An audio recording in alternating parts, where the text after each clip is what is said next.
ನಿಮ್ಗೆ ನೆನಪಿರ್ಬೋದು ಫ್ರೆಂಡ್ಸ್, ನಾವು ಚಿಕ್ಕ ಮಕ್ಕಳಿದ್ದಾಗ ಇದೇ ಥರ ಒಂದು ಸ್ಕೇಲ್ ಹಿಡ್ಕೊಂಡು ಇದೇ ಥರ ಡ್ರಾಯಿಂಗ್ ಮಾಡ್ತಿದ್ವಿ.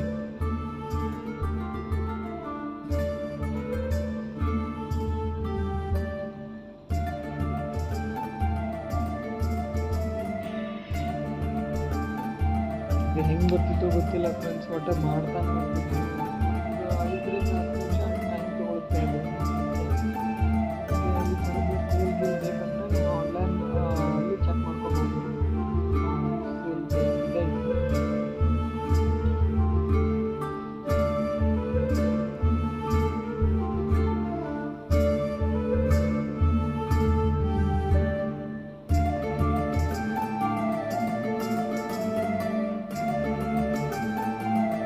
ಜಸ್ಟ್ ಏನಿಲ್ಲ ಫ್ರೆಂಡ್ಸ್, 2 ಸ್ಕೇಲ್ಗಳು ಅದರಲ್ಲೇ ಇರುತ್ತೆ. ಪೆನ್ಸಿಲ್ ಎಷ್ಟು ಬರಿತಾ ಇರಬೇಕು.